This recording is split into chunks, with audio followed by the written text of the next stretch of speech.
The Long and Winding Road by Alan Johnson, read by Alan Johnson. Chapter 1. I knew I shouldn't have gone. It was my sister Linda who persuaded me. 7 years after emigrating to Australia, she and her husband Chaz were returning to England for the first time to attend the wedding of our half-sister Sandra on 25th of August 1990. Sandra's father would be giving her away. The problem was that Sandra's father, Stephen Johnson, was also my father. He was, of course, Linda's father too, but while she had re-established contact with him, I had not. In a different context, I suppose he gave us away, or at least left us to our own devices. I was 8 when he walked out, and 13 on the only other occasion I'd seen him since, at my mother's funeral, where he'd hovered on the periphery. It seems overdramatic to say that, as far as I was concerned, I didn't have a father, as if I'd grown up emotionally damaged by his departure, by his rejection of my mother Lily, and of us. But I bore no shoulder chips, carried no burden. There were no scars on my body or my soul. I was completely and entirely at ease with being fatherless. I accepted it as my natural state, like having blue eyes and dark chestnut hair, the colour of Lily's. Steve's was ginger. It wasn't as if Steve had broken some kind of bond between us when he left.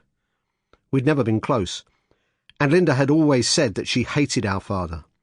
Indeed, she'd once tried to stab him with her Girl Guide's penknife. He was a boozing, gambling womanizer who abused our mother physically as well as mentally.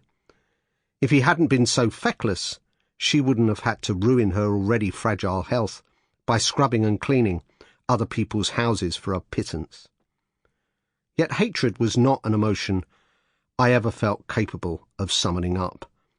Lily had ensured that the misery in her life didn't transfer to mine. She and my sister absorbed it. They kept things from me so that I wouldn't be aware of the full extent of Steve's behaviour. Still, I knew enough to feel elated when he left. No more shouting matches that could be heard by all the other families living around us in our West London slum. No more attacks on my mother. No more creeping around in silence on a Saturday morning while he slept off the excesses of the night before. At that time, in the 1950s, the Home Service would broadcast appeals for information about missing people. Every morning our big old wireless, hired from radio rentals, would solemnly urge the likes of Mr. Gerald Smith, formerly of Sunbury-on-Thames, to please get in touch with his mother Gladys Smith, who is seriously ill. I remember wondering if, one of those mornings just after Lift Up Your Hearts and before the 8 o'clock news, would come the plea, "Will Mr. Stephen Arthur Johnson of Southam Street, North Kensington, London West 10, return home where his wife Lillian May Johnson is waiting to hear from him?" Steve had slipped away on a Saturday morning in 1958, while the three of us were down the lane in Portobello Road Market. My mother had no idea where he'd gone.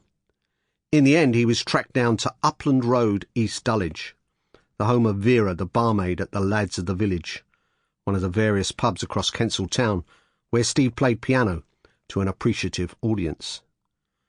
It was always a mystery to me how Vera managed to get to and from work in North Kensington from East Dulwich, which must have been at least 10 miles away.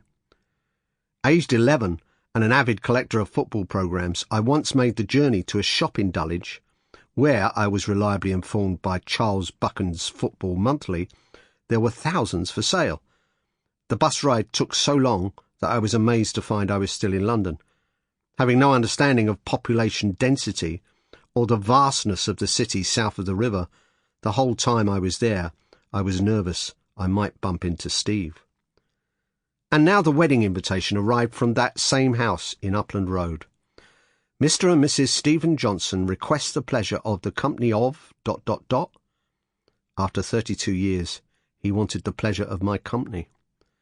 Linda was coming all the way from Perth, Western Australia, for Sandra's special day, and she had been so afraid of flying that even when she and Chaz emigrated, she'd Sample complete. Ready to continue?